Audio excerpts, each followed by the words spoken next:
So welcome to another episode of the Strange Motion Way podcast. I'm your host, Tim Strange. I'm here with my current wife. Very strange. I always do that, and I said first wife, and I just get the look of evil. And she looks at me like, there ain't anybody else going to marry you. So tonight, we have a guy that has quite the resume. He's a Starbird National Rod and Custom Car Hall of Fame inductee, a West Coast Customs Hall of Fame inductee, a Grand National Roadster Show Hall of Fame inductee.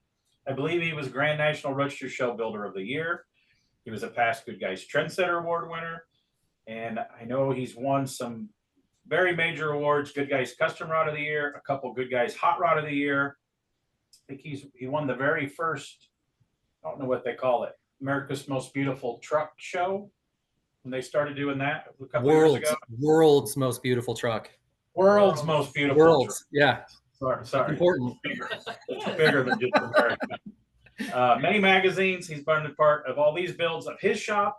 And he was a young little grommet at Brizzio's. He was part of some very cool historic restoration projects. Welcome tonight, Bill Ganahl from South City Rod and Custom. That's quite the resume there already. And all done at the age of 18. Yeah, or he said he was 19. 19. Yeah. I'm not as young as I look. I'm 19. Yeah, almost legal to drink. So that's getting there. Yeah, I can't wait. Yeah. I have my water here. So cheers. So welcome. We've been trying to get Bill on here for a while, and then he's on a podcast, and he's on another podcast, and he's very popular. I told him before he went on, and he was like very surprised that he's been our most recommended guest to get Bill Ganahl on. Yes. And even though he's been on a bunch of other ones, so we finally got him pinned down. And you guys quit early out there, don't you? Because it's like 5:30 your time. Yeah, well, so everyone at the shop except for me quits early. All the we actually end at 4:30. So the guys pretty much leave at 4:30 to 5, and then I actually start working. My day gets started at 5 after everyone leaves. And you walk around and see what Donnie messed up. Yeah, yeah. Redo everyone's work. What did Donnie do today? Yeah. You're clicking a lot over there. Are you okay? Yeah, I'm just checking. Okay. We recording? Everything's yeah, working good? It's good. Calm down there. I get stressed. I'm Ron Burgundy here. She's the high tech person. I'm not high tech. I just figure it out as I go. She just gets click happy a little bit. So we're going to go back to young little Bill Ganahl. I know some of your story. I've listened to all the little podcasts that you've been on. Little, I said, because they're smaller than ours. We've all got like 10 listeners. So this is the biggest one I've been on by far. Oh, okay. I appreciate the lie. So yeah. So let's go back to little Bill. Obviously, you were born into this. If you don't know, tell everybody who your dad was. Yeah, Pat Ganahl, editor of many a magazine over the years, and photographer and hot rod builder, and you name it. What were some of the magazines that people don't know that he worked for? He kind of got, I have a vintage magazine collection. I've been slowly organizing them, and I'll look through the masthead. All know. And yeah, they all know. But I'll see like, oh, I forgot he worked for that magazine. He was kind of known as the Rod and Custom guy, and the one. Well, yeah. So Rod and Custom. Yeah, he started at Street Rodder in I think like the early 70s, and worked his way up. That was when McMullen owned Street Rodder, and worked his way up to editor there. And then he went to Hot Rod after that, and he, as far as I know, he's the shortest tenured editor of Hot Rod, because he did not get along with some of the management at Hot Rod. There's stories of that era of Hot Rod, and some of the higher up management were allegedly, we say allegedly, were a little tough to deal with. And well, I think it went both ways. Your dad too, yeah. It went both ways, yeah. Yeah. So, well, he would come home, every day when he was actually going into the Peterson. It was Peterson by that point when he was working for Hot Rod, and I would just hear the same names over and over again. I won't repeat them here, but just so and so, man, he just doesn't get it. And I was trying to do. We didn't give him the rules. We don't throw anybody under the bus unless they're on the thing that they can defend themselves. Yeah. We're not racist. We don't talk politics, and don't threaten to kill anybody. That's all that we pretty much have. So that's pretty much simple rules. So well, that kind of ends it right here for me. Yeah. Well, thanks for being a guest. Yeah. No. I'm from California. I agree with all those things, 100%. Yeah. So he worked for Hot Rod for about a year, maybe a little over a year, and then right after they basically fired him, but he did it to him. I mean, he knew it was going to happen once he said the things he said, but he then restarted Rod and Custom magazine in the early 80s. And that was definitely, his crowning achievement in the magazine industry, I would say. And what he was probably Rod and Custom, it wasn't part of the Peterson group yet. It was part of Argus back then, right? Is that right? That's a good question. What it was originally, I don't actually know. Rod and Custom was like the same publishing company that Hot Rodding Super Chevy was part of. I think it was like Argus. Well, this was. I mean, Rod and Custom was let go in the 70s. When it was a little book still, and then, or I think it was, maybe it had gone to a big book, but it had been gone for well over a decade. And my dad, sat all the guys that he was not getting along with down and said, "Hey, I really want to bring Rod and Custom back."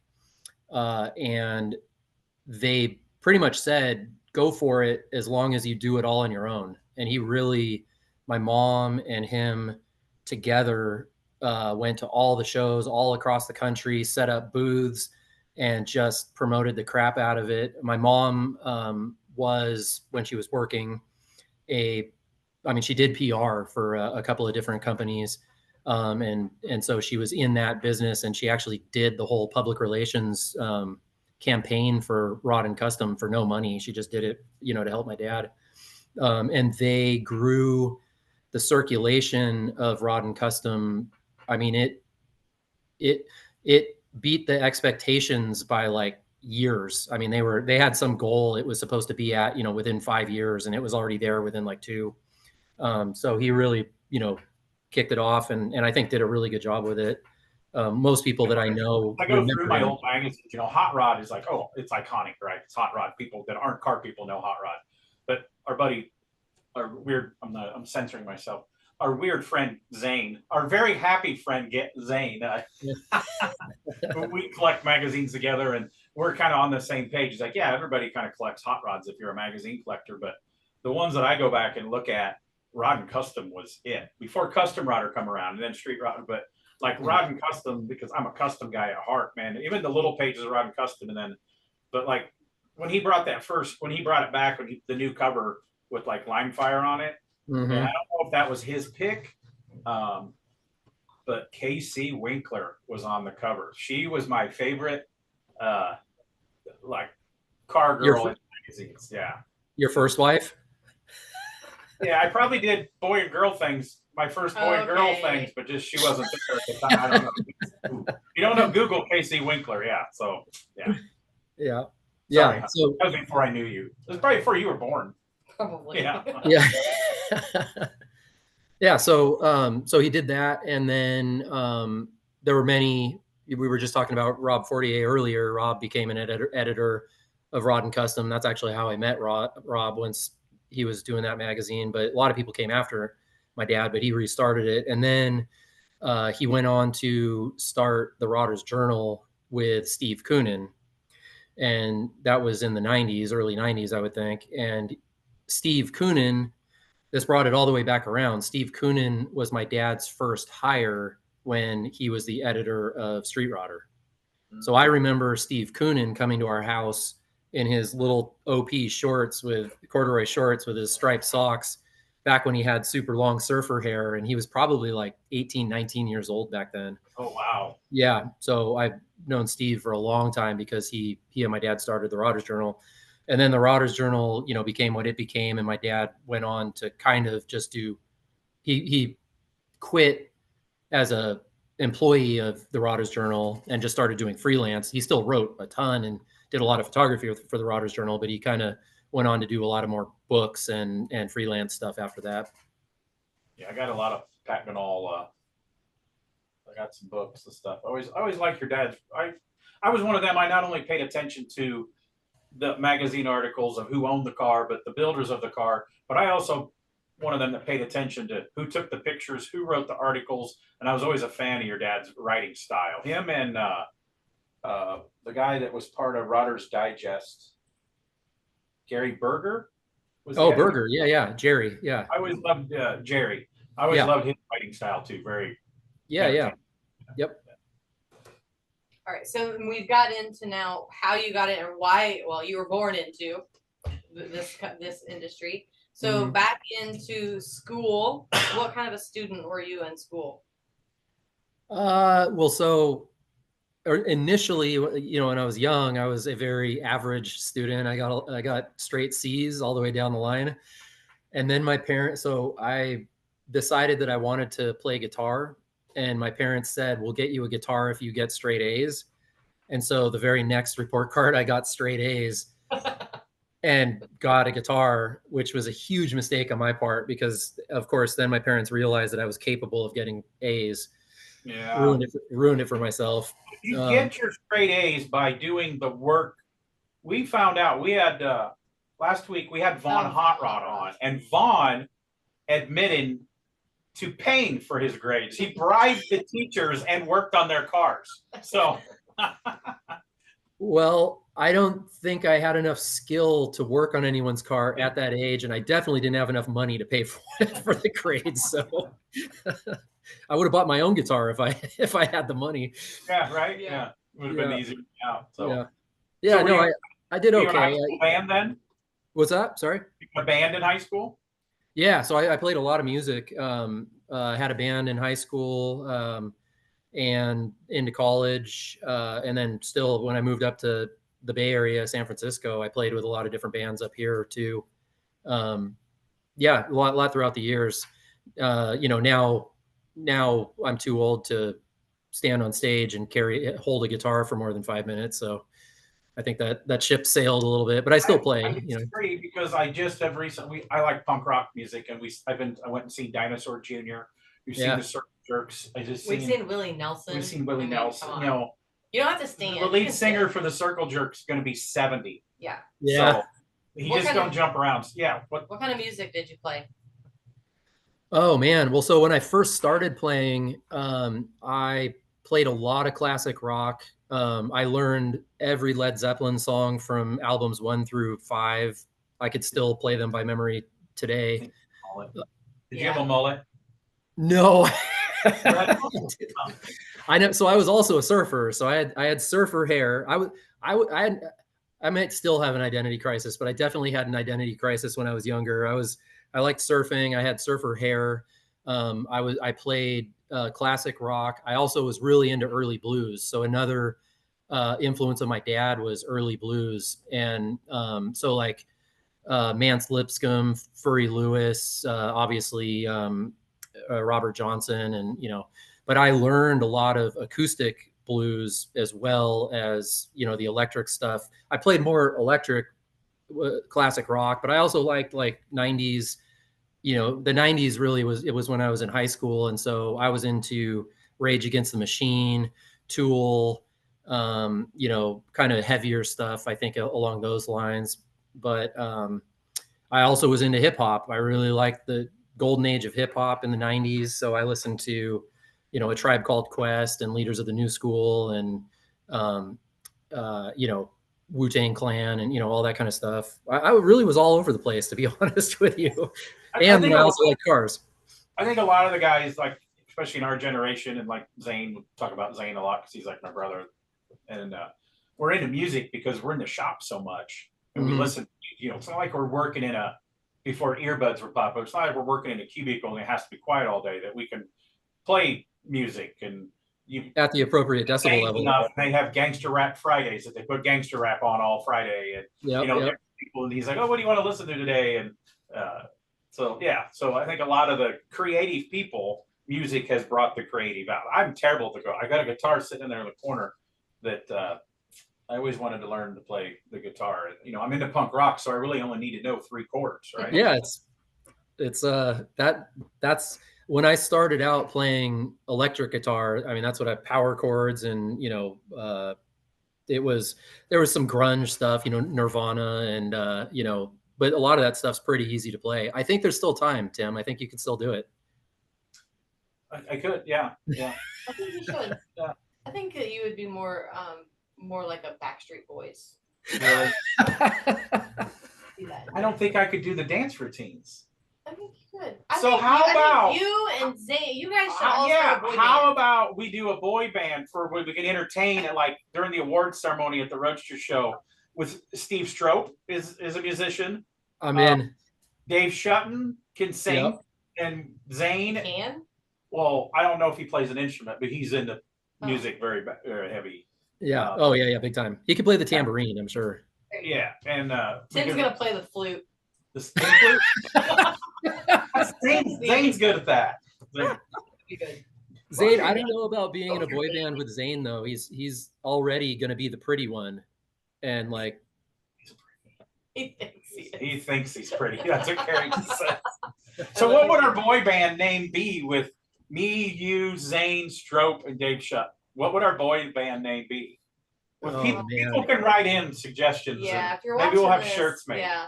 I don't know why you're inviting people to come up with that. That's gonna ruin all of our egos. I don't really have an ego, and my skin's pretty thick at this point. So Yeah.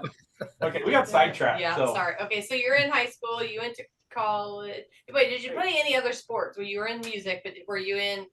Yeah. So, through high school, I played. I love baseball. I still love baseball. I think it's the best sport. I'll probably piss a lot of people off by saying that, but if I weren't a hot rod builder, I would have wanted to be a baseball player. But I did. I played basketball. I played volleyball as well. But that all stopped when I went to college because I wasn't so much into sports. I was into other things, but once I left home. Before we finished the high school, were you in any auto programs at high school? Yes. So I took auto shop, Glendale High. I was born in Anaheim and then moved to Glendale when I was like 7. Glendale being actually a historic hotbed of hot rodding. But our Glendale High School still had auto shop when I went there. So I had inherited my dad's 60 VW bug. It was a lowered bug, really nice bug. It was in hot VWs. So I drove that every day to school and was able to work on it. Not only, I mean, I worked on it at home as well, but I could take it to school and work on it. The auto shop facility at Glendale High it was really nice, way better than the tools that we had at home. So and even even your first car that you had driving. my bug. So my dad, he had the bug since I was born, before I was born. So he'd had it for a very long time. And I think he realized that it'd be a perfect first car for me because it still had the 1200 40 horse engine in it. So I couldn't really get in trouble in it, and so I drove that for, a couple of years maybe. And then I sold that to buy my shoebox, my 50 Ford that I then drove daily for like 20 years. And that was you didn't have like, I had a Honda Civic, or if you went to band, did you go in the bug and the shoebox? That's all I had. Yeah. I drove the Volkswagen. Yeah. So in high school, I got the bug when I turned 16, and I think I sold it when I was like mid 17 and a half or so. And then I bought my shoebox and I drove that to Glendale High, as I was going to school, drove it all the way to Santa Barbara when I went to college, and drove it up to the Bay Area. I mean, I put hundreds of thousands of miles on my shoebox. But yeah, I've never owned a new car. That's awesome. Nice. That's very cool. It is cool. So when driving it then, I know it ended up being air ride and painted gold, wasn't it? Eventually. Yeah, eventually. Yep. What did it look like when you were driving it all over the place back then? Well, so it went through some some bad versions before when I first got it. So I don't know if you know Joe Eddy, but Joe Eddy was a customizer down in Southern California, and Joe owned the Welch Merc, the Wally Welch Merc. Before, I don't know if he knew that it was the Welch Merc or if he did know it was the Welch Merc, but when he built it, it wasn't at the time when people were really restoring things back to the way they were. He just built it into a whole different car the way he wanted it.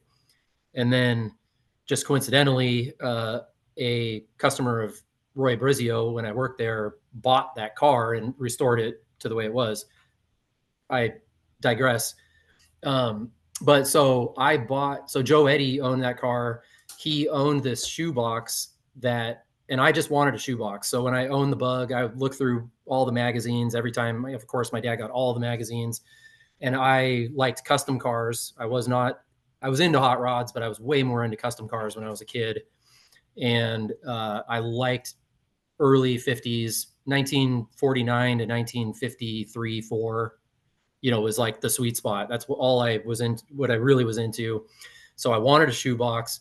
Joe Eddy had this shoebox, and apparently my dad kept talking to him about it, knew I wanted one. And finally Joe got to the point where he needed some money. So I sold the Bug and bought the shoebox off of Joe. It was pea green, the stock Ford pea green color. It was lowered and it had dual exhaust on it, and that was it. Other than that, stock flathead, transmission, rear end, drivetrain, stock interior. And it was the ugly pea green color that just is in my nightmares still. So I drove it that way to high school for a couple of years. And eventually I wanted to paint the car purple, and I wanted to paint the whole car purple, but I didn't have any money, and I didn't know how to paint a car. My dad could paint, but he's not going to paint a car for me at that point. Was your dad Roadster purple at that time, or was it not painted? Oh no, this is way before the Roadster. Well, I shouldn't say way before. He may have bought the Roadster, but it was just pieces at that point. So my dad said, I think I got the idea to put scallops on it because I saw something that had scallops on it. And my dad was like, well, pick a purple so you can kind of look at the color and see if you like it. And then eventually we'll paint the whole car purple. So I laid out the scallops, and we actually put the purple scallops over the pea green, which, don't ask why. I have no idea. But then Steve Stanford actually came and striped it. He striped it in white and did some pinstriping on it. And so I drove it like that for a long time. I drove it all the way up to San Francisco and started at Brizio's. I think the car looked like that. And then at some point, high school, did you do any college before you went to work at Brizio's, or were you doing college in Northern California? Well, so I went after Glendale High. I went to Santa Barbara and went to college in Santa Barbara. And I went there for 4 years. I drove my shoebox back and forth. I went back and forth to LA. It's like 2 hours away, so I could go home. I had a girlfriend. I think it was still at the time, still lived in LA. And so drove back and forth. I put a 289. I got rid of the flathead and put a 289 in it. And then drove it up here. And I came up to San Francisco actually to go to graduate school. So I actually went to grad school, college up here. And that's when I walked over to Brizio's, because obviously being in the Bay Area, and I just walked in the door one day and I was like, hey, I think you might know who my dad is. Can I push a broom? I'm going to college up here and I'd rather work here than like at Starbucks or whatever. And so I don't picture you at Starbucks. Yeah, I wouldn't probably do very well there. I don't I don't even maybe bikini barista. Okay. Yeah. I missed my call with that. Yeah. Topless, you were at topless coffee shops. Drive-through. Yeah. What did you go to school for? So I studied literature. So were you going to be like thinking a teacher or following your dad's footsteps? I always say that I was a fan of your dad's writing style. I've read a lot of articles. You have a really cool writing style too that is very good. So you either learn from your dad or from your school teachers also. And you wrote articles for some of the magazines and the cars. And so that works. Could have had a real job. I actually, so I interviewed with Brian Brennan for, I think it was Rod and Custom or Street Rodder back when I worked for Roy's, and I was kind of like debating whether I wanted to keep building cars for a living. I knew I wanted to be involved with hot rods no matter what. And I went and interviewed. Actually, I drove all the way down to LA, and they took me to lunch and interviewed and made me an offer. Like, here's what we'll pay you. And I came back up north to Roy's, and I kind of was talking to the guys. I talked to my dad, and I was like, man, I don't know. I don't know what to do. And my dad actually told me to call Jim Jacobs. He's like, call Jake. He kind of did both, see what he thinks. And so I called up Jake, and he kind of was like, I think he pretty much said, build cars, don't be stupid. I remember he was kind of non-committal. I don't think he really wanted to be responsible for influencing me into a completely different career. But I'm really glad I didn't take it. And I joke with Brian still. I tell him I'm so glad I didn't take that job, because I've just watched the magazine industry, not that it's not still going, but print has become something totally different since then. So I don't know. When I went to school in high school, my English teacher told me that I was good at writing, and I'd never even thought about it before. You just write your papers, do whatever you got to do, and never even considered whether I was good at it or not. And an English teacher pulled me aside and was like, hey, Bill, you actually really have a talent. You're good at writing. And that's why I went into English as my major. But I wanted to be a teacher and write like actual novels, I think. Not write for magazines, but actually write books. Okay, so I'm going to give you an assignment. Hollywood sucks, and we need another American Graffiti. Yeah. Some real hot rod guys laugh, but remember the spark that the first Fast and Furious did for the tuner kids? Yeah, yep. We need a real Hollywood script. So I want you to write the script. I have a film guy in Nashville that we could pitch it to. So I want you to write the modern version. It can still be in the hot rod world. Yeah. So we can get the spark of what American Graffiti did. This is finally I've been waiting to be discovered for I don't know how long now. So I like this. This is good. It doesn't pay anything, so that doesn't really count as being discovered, but I don't get paid anything now. If it hits, it does pay. Yeah, if it hits. So yeah. I mean, that guy did pretty good that did American Graffiti. Mm-hmm. Yeah, he did okay. That's pretty good. Yeah. So we do need that though, right? Because everybody thinks of American Graffiti and then Hollywood Nights, and then the younger kids, it's like I didn't know anything until Fast and Furious, and yeah. So they've killed all the TV shows, so we need something to get another spark in the hot rod world. Yeah, it's really, it's sad, but like the few little like nuggets of actual real hot rodding that they sneak into any kind, TV shows or movies these days. There's whatever, I think in Iron Man, he's like working on a 32 Ford at one point, and you're like, oh, okay, cool. But nobody else knows what the hell it is. They're like, what is that weird thing? Yeah. And well, Tim Allen, Tim Taylor, whatever the show's called. Yeah, Tim Allen. Yeah. That, that kind of stuff was cool. It's like little, but yeah, there definitely isn't enough of it. Yeah. Yeah. Well, in my spare time, I'll write an entire script. There you go. I didn't give you a deadline. Like you could take like 5 or 6 years to write. Okay. 5 or 6 months. I know. Yeah. Perfect. Yeah. Okay. So you get through college. Did you work for Brizio the whole time you were at college, or did you went to your master's? So once I no, I only when I started my master's. So I came up to San Francisco to go to SFSU, San Francisco State.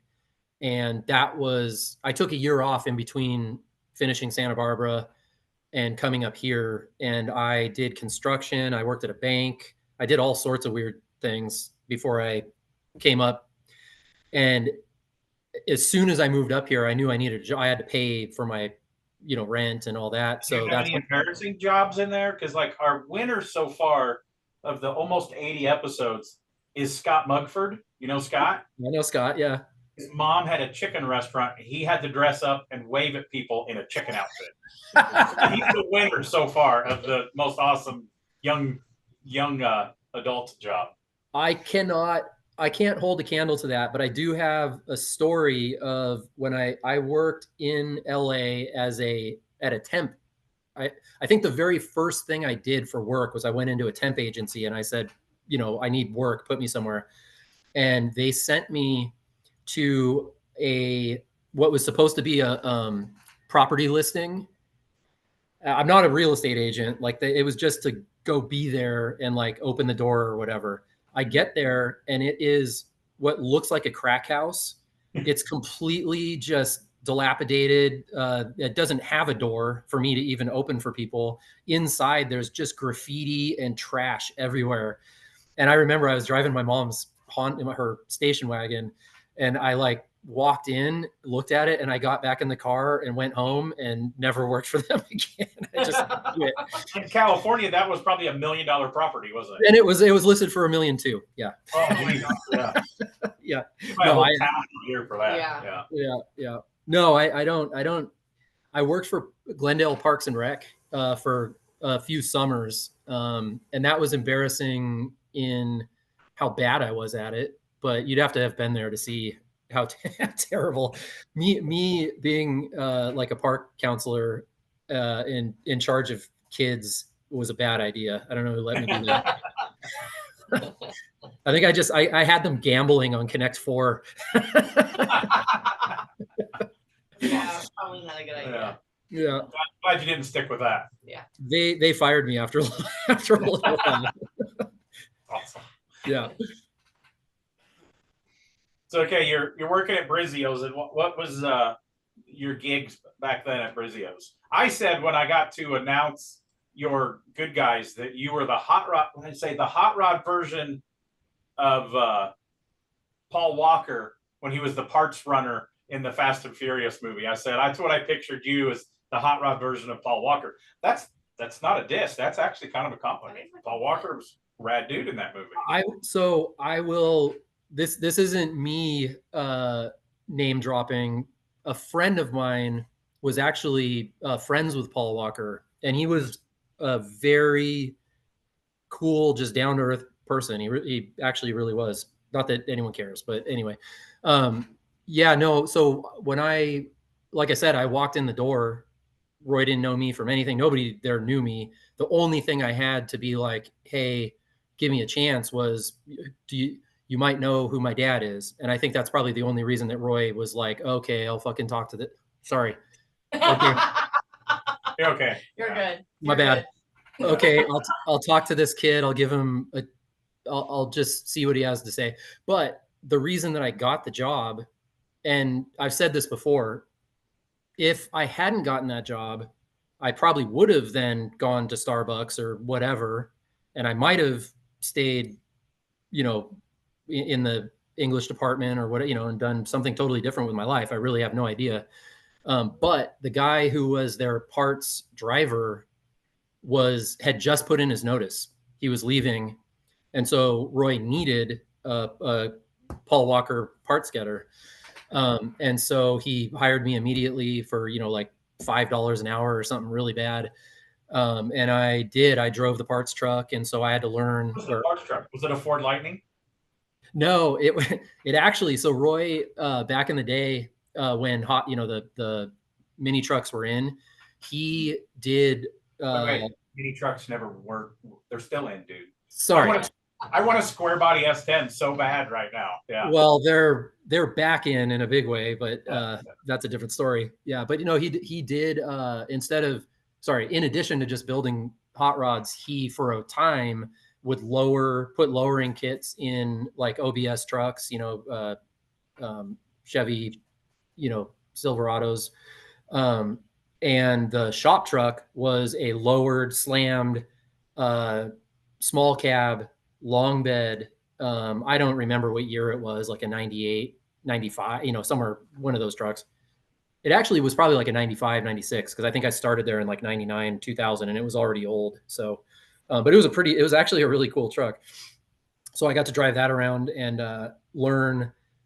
I got to go to all the different, shops, engine shops, polishers, just anybody who did anything that had to do with hot rodding that Roy dealt with. I would be driving there on a daily basis. But he also let me start kind of working on cars almost immediately. I had my shoebox, which I drove there, and I was honest with him. I'm like, I can MIG weld, I can, I know mechanics a little bit, but I'm not a fabricator. I'm not anywhere near what these guys are doing here. But he had me lowering a 50 Ford. John Mumford had a 50 Ford, and I was driving one. So Roy was like, "Hey, can you lower this thing?" And I was like, "Sure." And I didn't really know how to do it, but I said I could and hacked my way through it. This was before everything was on YouTube, that you kind of had to find a how-to catalog, because this was like the beginning of the internet back then, right? I learned. So the guys at Brizio's, I started working there, and I was working kind of part-time because I would go to school. It wasn't full-time at school. Since it was a master's program, I'd have like 2 days that I had to go to school, and then I'd work for Roy like Monday, Wednesday, Friday. And the guys there just were Jack Stratton, who's still a good friend of mine. Dan Aguirre was working there at the time. Dan Hall, Dan Aguirre, Tony Benedetti, like all those guys. They just, they wouldn't sit there and teach me stuff, but at any time I had questions, they're just so helpful. And I learned everything I know about building cars to this level. I learned at Brizio's. Everything I learned to do under a shade tree, I learned at home. But that's a pretty good group of badasses to learn stuff from. 100%. That'd be like, I'm not a sports guy, so I'm going to screw this up, because I'd be like, oh, I'm going to learn how to play baseball, but I'm going to be with, what's the team in San Francisco? See, it's like, the Giants. The Giants. It's like, oh, they're going to teach me to swing a bat and throw the ball. It's like that. I went to a Giants team once with Zane. I thought you were going to try to name a baseball player. Oh, I thought no. that was going to be entertaining. No. Babe Ruth's still playing. Yeah. He was good. He had a candy bar named after him. So. He was a big deal. Yeah. So you got to learn from those guys. But then I also just learned I never really screwed I try not to cuss. I never really screwed anything up very badly, but I learned a lot of stuff by just jumping into it and doing it. Roy, when I first, you do screw stuff up. I'm not going to throw this guy under the bus. He has not been on a guest yet, but he's going to be. There's a very amazing Midwest metal guy. And right out of college, he worked for one of my older friends that I looked up to, mentor type of guys. And for the longest time, because he worked there right out of college, and you go to Wildtech and they pump your full of, I can be the head dude at Brizio's or Rad Rides right out of school. They pump you through, get your confidence up. And he goes, look how bad he screwed that car up. He goes, he was so cocky, I just let him go. He chopped a sedan delivery, and it sat in the corner for like 10 years. Then they because it was his car, the shop owner's car. So let him screw that up first. And they finally fixed it eventually, but it took a long time. And now this guy he's an incredible metal craftsman. Yeah. Well, when the guys, because of the way I learned, just jumping into things and learning from doing it and messing up and figuring out how to fix it. When the guys, at my shop come start working here, I throw them into things. I'm just like, just go do it, and if you mess it up, everything can be fixed. You can always find a way through stuff. But that's the way I learned, and it worked for me. And when I started working at Brizio's, he would send out all of the sheet metal work. So like all the top chops, and if there was major repair work to do, they would all go to. Who was doing his metal work back then? Was Hageman? Was he? Hageman would do some. Hageman, Marcel, and Jim Hendricks, I think, up north of us here. There were a few guys, but I was the guy at the shop who was like, why can't we chop a top here?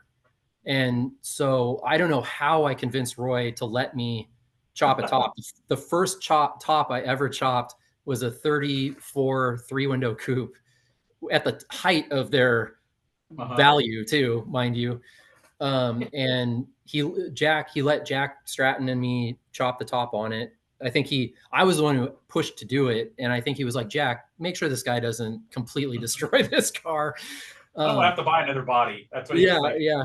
But we did it. It turned out pretty good. I mean, obviously, I think I'm not sure if Daryl Hollenbeck did the body and paint on that car. I think he did, and I'm sure he had a little bit of smoothing to do.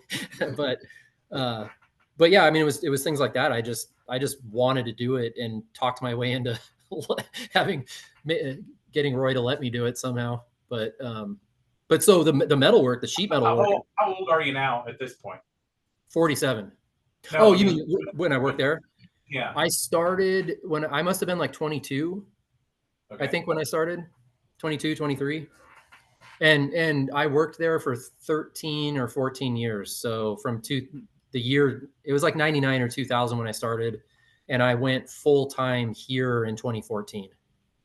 So I worked for him for over 13 years.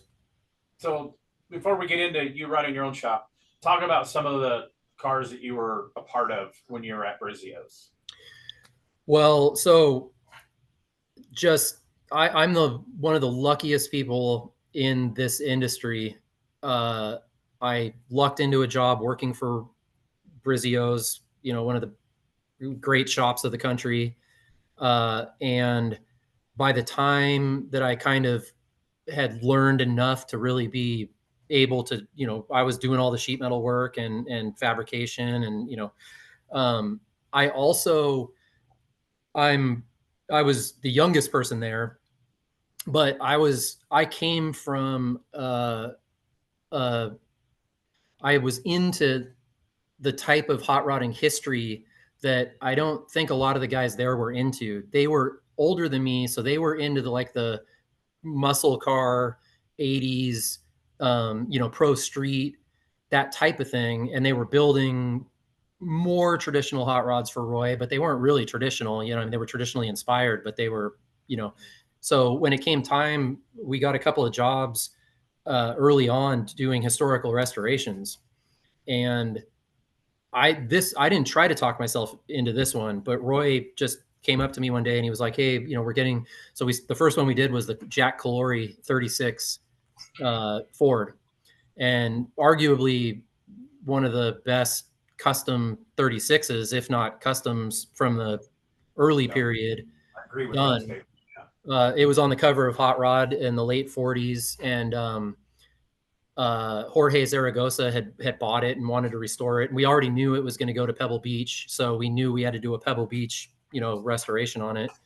And Roy basically just came up and said, hey, Billy, would you like to kind of be the head, whatever you want to call it? I mean, he basically just gave me the job. So I was 26 or I think 25, 26 when I first started restoring that car. And all the research, I mean, I was spending as much time doing research, calling people, going through all the old magazines. I got to meet Jack Calori. I got to call him on a daily basis and talk to him about the car. And then all the old timers. That's a lot of stuff that people don't understand and how much work goes into that, the research. I got to do after it was restored, but put it back to more era correct of the time it raced the racehorse. I got to do the same thing with the Pete Henderson 32.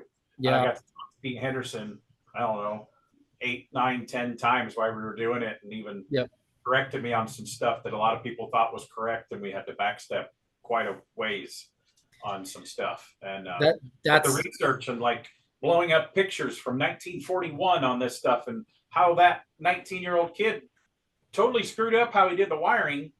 But we put it back to the way it was. That's the way it was. Got to research. A lot of work.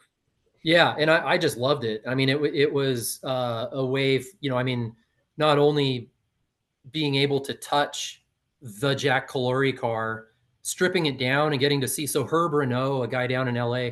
So most people think stop me if I'm getting too into this particular car, but it's a Westergaard style car. It had the LaSalle grill, the 40 Chevy headlights, the Hudson tail, 41 bumpers. I mean, it was a Westergaard style, Sacramento style car. But Herb Renault, who actually did all the work on it, was down from Long Beach, where Jack was a cop, and I think basically just copied what he saw Westergaard doing. But speaking of, I got to restore a Westergaard car too, a Cadillac for Kurt McCormick. uh, He's a metal craftsman. Like, well, Westergaard's work was really good, man. Really good. So Herb from Long Beach, who nobody knows his name, he really only did a few cars, and we stripped it, sent it out to the stripper, and you couldn't see the welds. I mean, that's him doing gas welding back in the day, metal finished, like perfect, and you just didn't see that from stuff that was done back then. I mean, I to carry on, I did the Sam Barrismerk later, a couple of years after that, and Sam was, I mean, the guy, and and that had stuff was lapped over and leaded and done nicely, but like Herb's work was just insane. And then I got to do the a la carte, the Barris a la carte, and that was probably the most like starstruck I've ever been, getting to actually work on the a la carte. And we took the Jack Calori car to Pebble Beach, and it actually won its class in the hot rod class when I was 26, 27 years old. It was highlight of my career still. And we took the Barrismerk to Pebble, and it got second to the Hirohata Merc, which was the right decision for sure. And then I got to kind of restore, or Pebble Beach restore, the McMullen Roadster as well. The McMullen Roadster also went to Pebble Beach, and we took the a la carte we took to GNRS, and we put it in AMBR. And I think it was one of the first cars that was a history car or even a nostalgia car that was put into AMBR, in modern times. And that kind of, I think, started a trend where people were doing a lot more. And that car originally, it won back to back, right? Twice. Didn't it, when it was fresh back in the day? 58 and 59 it won. And then they only didn't put it in competition in 1960 so that Richard Peters' cousin could win with the Model A, the Empress. Anyway, I think they legitimately could have won a third time in a row, but they actually didn't put it in competition because they wanted somebody else to win. So, and it was close to winning after the restoration later on in its life too. Yeah, well, I don't remember what won that year, because I just remember that I was there that year, I think. It was really fun. We set it up exactly like it was back in the day. So we got the really old style jack stands, and we wrapped them in tinfoil, and put the car up on its side and put we did it exactly. We didn't take it thinking we had a chance, so we kind of just had fun with it. I mean, it's all Roy's decision making and all that, and every year at GNRS, especially for the AMBR, there's the winner, and then there's the crowd favorite. Mm-hmm. And I think the a la carte was definitely the crowd favorite, but people would have gone ballistic if it won. People would have gotten really pissed. What won? I don't remember, but what won that year? Do you remember? Oh, I don't remember either. I'm sure it was a good car. There's always good cars at the road. Yeah. They all mixed together after time. I mean, I know I'd recognize the car that won if I saw it, but I don't remember that year which one won. Yeah, I don't either. What year was that when you guys took the a la carte back? Oh man, I'm really bad with dates and time, but that would have been like 08, 09, okay, something like that. 2010, somewhere in there. Late aughts. Yeah. Yeah. So he went to college. I know, right? I still can't read a watch though. Yeah. So then after those, when did you start doing a little bit of stuff for customers on the side? So that happened, not that there was no kind of intention behind that to start with. So where Brizio's is in South San Francisco. There's Brizio's.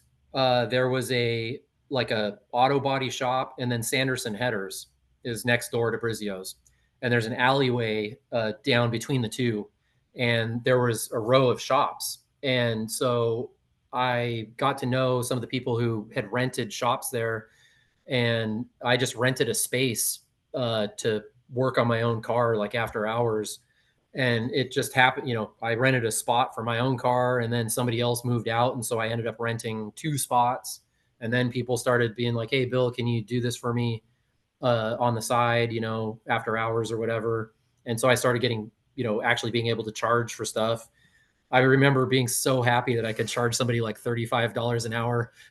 I was making like $25 an hour, and I was like, I'm going to be rich, man. 35 an hour. This is it.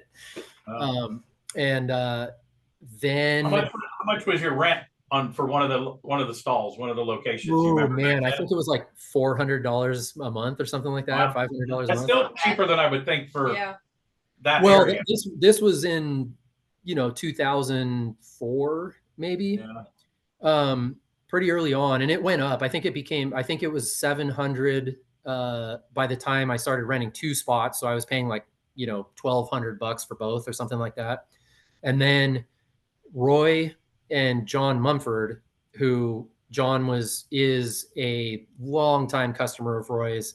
When I worked there, and Roy still has built many, many cars for John, they together partnered and bought the whole building that all of those shops were in. And we all got kicked out. John put his whole collection in there. And I remember being really pissed. I was like, God damn it. We've set up all of our stuff. And now I'm like, I totally understand.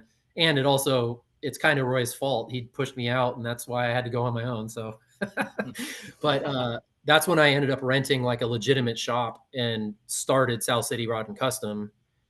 And everybody asks why it's called South City Rod and Custom. South San Francisco is, if you're from here, you call it South City.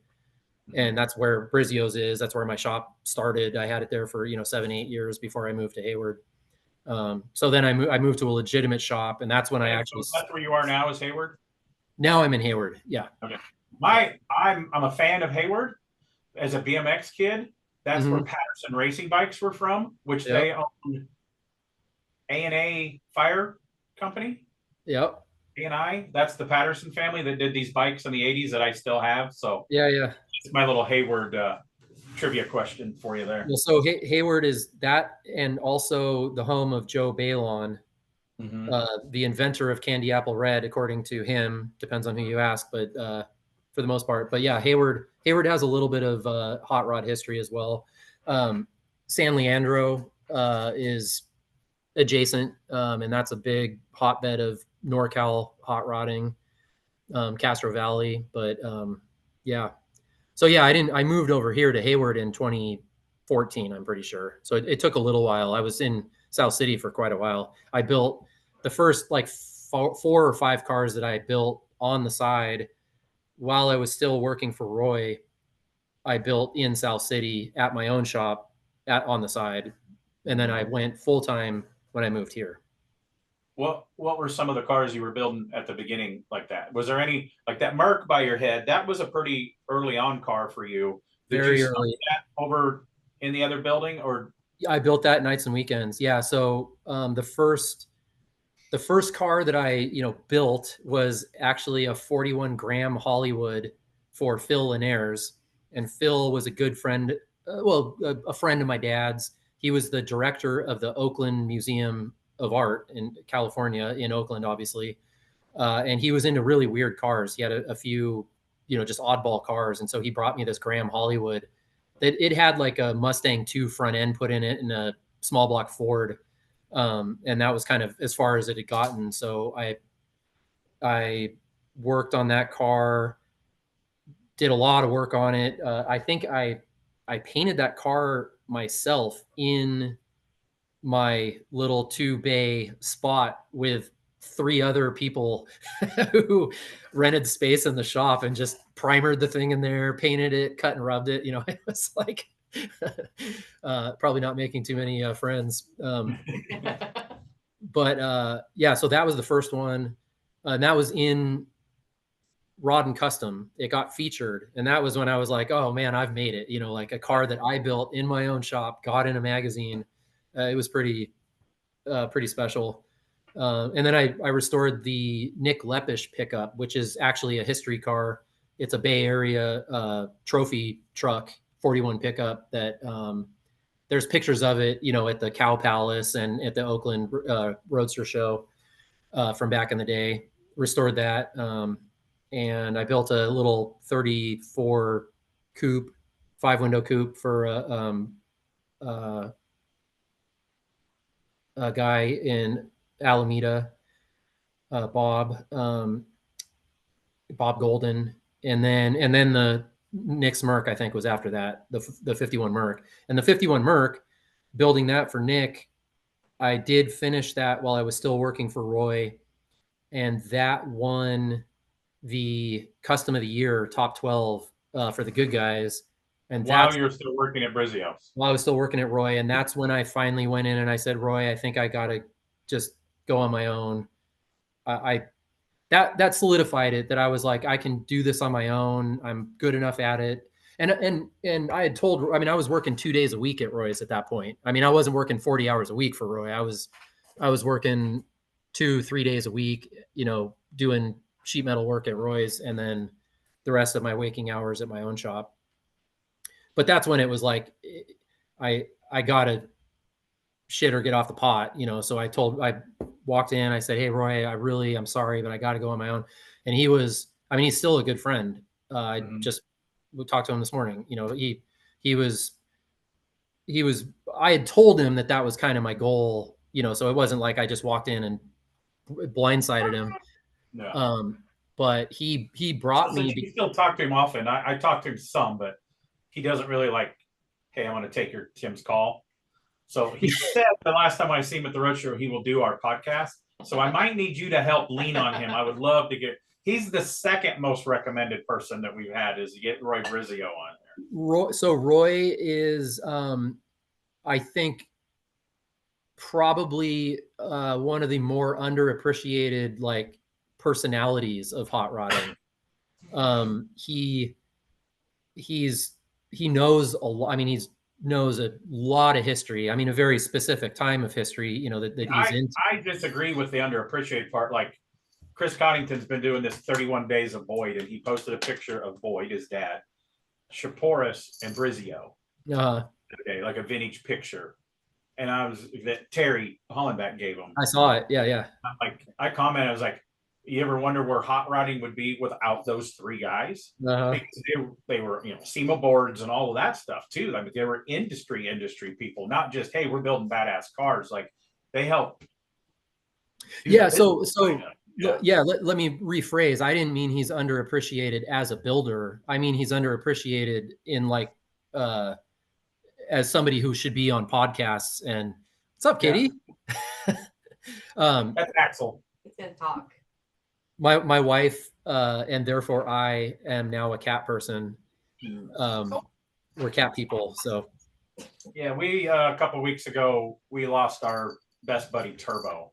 Oh man, lost one. So he's still a little confused on where the other cat is. So yeah. They weren't his buddies though. He's not the asshole cat that we've ever had. So yeah, we have an asshole cat now. And we had a cat that died that was just she was a slut. I mean, she just wanted attention, being pet, lap cat all the time. And then we got this, like, we call him the COVID cat because we got him during COVID, and he is not acculturated to people at all. So anybody walks in the house and he's like, wants to kill him. Yeah, this one, he doesn't like to be held unless it's his idea. He screamed when she picked him. Now he's rubbing on us, so it's got to be his idea. Yeah, exactly. Yep. Yeah. No, so anyway, I will definitely encourage Roy to do the podcast. I think he should do more podcasts and talk more. He's kind of a little bit shy and just very humble, you know. So I don't. He's not somebody who seeks out. and that's kind of the thing that and why we started doing this podcast is it's not so much that we want people to brag about themselves, is we want to get the information out there. We want to educate people. We want the history to, prevail. And I'm selfish, and I'm just a history nerd, and I just want to take the chance to talk to my friends and all my hot rod heroes. And we're very lucky with, like, we've got people that, like, we got Tom Taylor on for 2.5 hours, and he does not do podcasts. And he's a recluse. Yep. Yeah, we've been very lucky on people that say they'll do ours that won't do other people's podcasts. Yeah, so. I have getting the information out there and having a place where we can go back in 20 years and hear these stories. And there's just so many people that on some of the early people that we got. We've lost Jack Walker and we've lost Gene Winfield. We had both of them on there. Yeah, we've got them talking. We have their stories. We have their information. So that's kind of the whole reason that we wanted to start doing this. So it's 100% like a very important. I mean, that's my dad always looked at hot rodding as through like a social historical perspective rather than just a hobby. And it's a uniquely American sport pastime, and it's culture, not just a hobby. And so many cool people. My dad, I have all of his tapes. He interviewed so many people throughout his career. Some of them while he was working for the magazines, and some just, like you guys, he was like, oh, I got to get Wally Parks was I remember he's sitting in my living room on tape with my dad, just shooting the shit with him, to get him on tape. And I'm like, 11 years old and don't at all appreciate that Wally Parks is sitting in my living room, but yeah, he has all these tapes that I need to go through, because there's just like incredible people who are no longer with us that he has these, interviews. That stuff needs to get. I mean, we'd be happy to help put that out there, but the American Hot Rod Foundation, they could probably copy that and put all that out. Like they've got he doesn't do enough podcasts anymore. He hasn't done one in over a year. He's the one that kind of talked. I go, hey, I know some of these custom guys and Midwest guys. David Steele, I could help you get in contact with those people. He goes, why don't you do that? So he was one of our influences to, hey, let's do our own podcast. But he's got this amazing, and it's really scratchy. It's a Carroll Shelby interview. And it was about 2 years before it was Carroll Shelby that we all know before he got with Ford. He was still a radio driver and a chicken farmer. And it's one of the most amazing interviews. And it's very scratchy, but it's like he had no idea that, I'm going to build my own car and work with Ford. And it was like, it was amazing what he did. So, So, well, no, I look at, the history of this, what we do is I think I've said it before, I get flustered when people don't know the history, but that's kind of, I don't want to be, I already sound like an old man. I'm like, why? I get flustered. There's another big company doing big things in the industry that also do a podcast. And I mentioned to them Fat Jack Robinson one time, and they had no idea who it was. Who? Yeah. No idea. None. Like, I was like, you're kidding, right? It's like, yeah. But well, like, it's also a little younger than me. But. Yeah, but so it's a tough line to draw, because we're at a time right now where like everything's kind of going in a lot of different directions. And we need young people to be involved. And so you don't want to be the old man being like, if you don't know your history, you shouldn't be doing this. You just want to encourage them to do it. Yeah. Right. But you also want them to know the history too. So, you got to like, it's a little bit of a tough line to draw. But get them to drink the lemonade first. Okay. Yes. And once you get them drinking the lemonade, get them in the door. Can you roofie them? Then you roofie them. No, Tim. Okay, no. I've talked about this. No. Is that why you got fired from dealing with the kids? So. I'm pleading the fifth. So like, allegedly. but like you talk about the different generations. We mentioned this before on our podcast. The next generation, like one of my good friends, his kid is a photographer, and the guys have taken him underneath his wing. Larry Chen, like he goes to Formula Drift events. His hot rod, he's just 16, is a '94 Mercedes wagon. Yeah. With a V8 in it. That's his hot rod because Yep. that's a car to him. It's cool. It's going to be really cool. Yep. I appreciate what he's going to do to it, but it's like you don't want like a Model A, no interest. Yep. Yeah. Well, so that's also, I was talking to somebody just recently, you know, my dad kind of in a way, one of the things he taught me was to be very, you know, be open-minded to different things. You know, some people really have their blinders on with what they're into. You know, some people are just only traditional hot rods, and I don't even want to just make fun of anything else.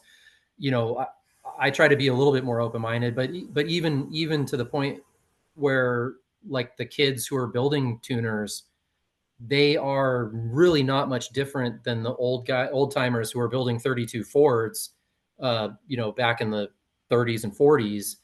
Well, now it'd be like building them in the 50s, but you know, they're cheap, or hopefully still cheap, readily available cars that there is a little aftermarket for, that they're personalizing and driving on the street. You know, I mean, really, what's the difference? So, you know, to kind of like, to my former point, you know, to be encouraging to people who are into cars, period, is almost necessary at this point, you know, to keep people moving forward and being into them.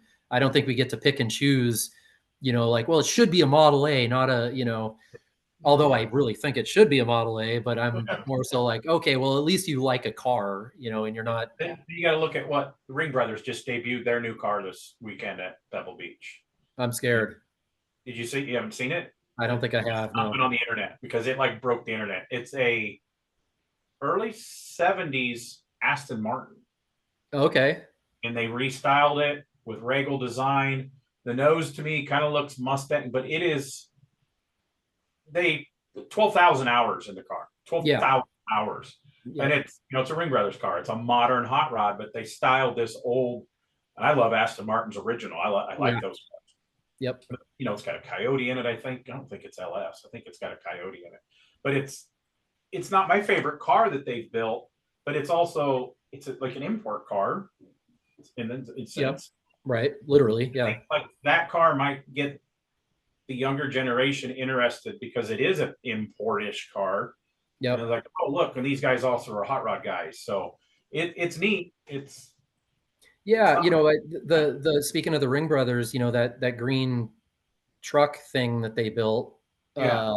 You know, I don't like the car. I don't like it as a car. I'm just not into it at all. Craftsmanship's incredible. But I looked at that thing for an hour at SEMA. I mean, the craftsmanship is amazing, and if it gets some kids who like, maybe they like Transformers or something, and they're like, oh, this. So therefore that truck appeals to them and gets them interested. And then they go see the next thing, and then the Aston Martin, and then maybe a Model A, you know? So I think, you know, talking shit about, you know, something that you don't like, which a lot of people do. And I do sometimes also. I'm not saying I don't do it. I'm just like, I think we all have to be a little bit more open-minded if we want to keep kids, younger people involved, interested, you know, keep a broader perspective. That's my PSA for the day. Yeah. All right. So let's go back to, now you've opened your own shop, and take off from there, because we kind of left it. Because that mark right above his head is the car that we were talking about that won the Good Guys Customer of the Year. Yep. Incredible car. So when you opened your shop, was it just you? Did you have employees right away? What was the process? No. So I'm an only child, and I am most comfortable. I'm an introvert. I'm most comfortable I could sit and just work on something for weeks at a time. And I wanted to just be a one-man shop. You know, I rented my shop, worked there by myself, have built, you know, many cars on my own to start with. And what I learned very quickly was that I'm renting space. You cannot make money well, I should say this. Let me back up a little. You can't make money just building cars, period.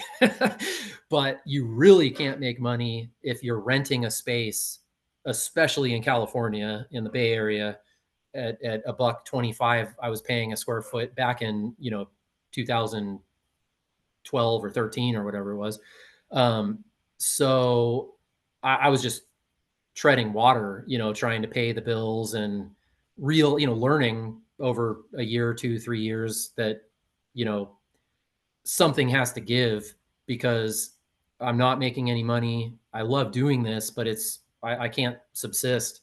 So that's when I really realized, okay, I have to scale up. I have to get employees. The alternative, which I didn't realize at the time, and I wouldn't have moved away anyway, is if you have land and you can build your own garage on your own space, then you might be able to pull it off by yourself. Or you're in some place like Illinois, like I started, or Tennessee, Or land is property is really, really affordable. It's growing, yeah. But compared to where you're at and talking to Zane on property values, it's like I was renting my shop that I ended up buying is almost 8,000 square feet.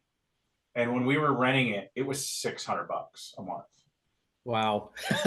Holy crap. It had no running water. It had 2 lights in the ceiling and no heat at the time. Yeah. So yeah, but yeah, that little give and take a little bit, but yeah, no, I was paying, $1,300 a month for 1,000 square feet on my own, and I could squeeze 3 cars in there and work uncomfortably, but 2 at least, and then you just jump back and forth from car to car, hoping that each customer can pay as you're going, and it's just, it makes it not fun because you're just worried about whether you're going to make rent, and you're worried about whether your customer is going to be able to pay that month, and so I still worry about that after 31 years. Well, how many times have you had a customer and it's like, oh, it's the holidays, it's Christmas, so I'm not going to pay my bill right now because I have to buy Christmas presents for my family. Well, yeah. That means I don't buy Christmas presents for my family. Yeah. Yep. Yeah. Well, one thing I'll say, over the years, I was very lucky to get a job at Roy's. I was very lucky to be able to do the types of jobs that I got to do there. And I am very fortunate that in the way that I started my shop, I've had customers from day one. I mean, I've had some bad ones, but I've had good ones throughout that helped me to just sustain the shop, to grow, to be able to build cars that were good enough to actually take to shows, and were good enough to win awards, being in the right place at the right time. I'm under no illusion that this is just skill and I, am good at what I do. So therefore the shop is prosperous. I'm a big believer that, serendipity, luck, timing, Right place, everything. right time. Yeah. Yeah. So many things have worked out well for me, that when I catch myself complaining, this is hard. I don't sleep very well. I work, 70-hour weeks, and I'm not getting rich. But the fact that I've been in the places I've been, had the luck I've had, I know people who have tried to start shops and just everything goes bad, and it could have gone that way for me. I've been really, really fortunate, and count my blessings, every day. Not only that, but then you start getting employees, and working for Roy, I was very fortunate to learn there that you got to treat your employees very well, appreciate them.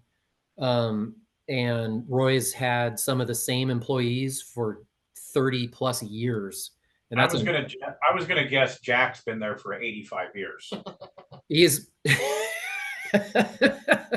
Jack's also someone you should have on the podcast, by the way. Jack, he's good. He never remembers me when I walk up to him. He kind of looks at me and stuff because I was fanboying out on him the year that he got in the Grand National Roadster Show, and I was like, Yeah. Are you the first person that's never had his own shop that got into Grand National Roastery? I'm a nerd about history, stuff like that. And he goes, I don't know. That's a good question. And it's like, he might be. At least there can't be a whole bunch in history that's been an employee at a shop that long that also his boss is in.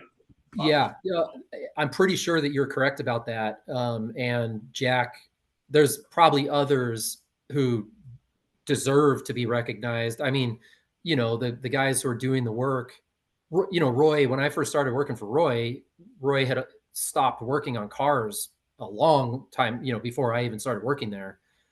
He is a genius at taking care of people, at making the decisions to make the cars fantastic, both in terms of their performance and how they look, making them unique, and all that. And But still making it not a trendy car, but still that looks like a Brizio car. you can tell a Brizio car when you see one. Yeah. Even though I've said this a number of times too, people joke that he builds samesters, that they're all the same.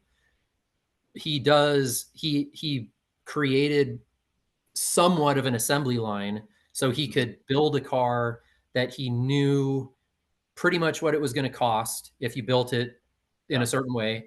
He Especially had when we're talking 32 Roadsters. Yeah. 32 Roadsters, exactly. Jack would build the chassis, and Jack can build a chassis in his sleep with his eyes closed. Then you would have, Paul do the floors and the trans tunnel, and then, so-and-so would assemble Jim Vickery, who's also worked for Roy for, I think, longer even than Jack Stratton, would assemble all the cars, do the brake lines. So he had the basic assembly line worked out. So he knew what it was going to cost. He could make money. Things weren't going wrong. He wasn't learning how to do something every time he built a car. But then he also had the ability, and I'm speaking in the past tense because I used to work there. He's still doing it. Has the ability to come up with a color scheme, a wheel tire combination. The car sits just right. That he can build a unique car, even though they're kind of based on the same, components. Just brilliant at it. But he's all the guys doing the work are the guys who are actually building the cars, and he allowed me to take credit. This was before Instagram, so I didn't take pictures of what I was doing, and I wasn't posting stuff. So only people who knew me knew what I was doing at Brizio's. But he would let my name be in the magazine associated with a car, that got in the magazine, and that meant so much. Not all shops do that. Still to this day, there's not a lot of shops that No. do that. And that's what I'm getting to. I learned from Roy that you got to treat these, they are the heartbeat of the shop, and if they're happy, they're going to stay and build better stuff. So I've gotten so lucky. Donnie Welch is the first employee that I've hired, and he's been here the longest. He's been here well over a decade now, and we are like brothers in that we love each other, but we also hate each other sometimes. But he wants to be here because of the stuff that we build.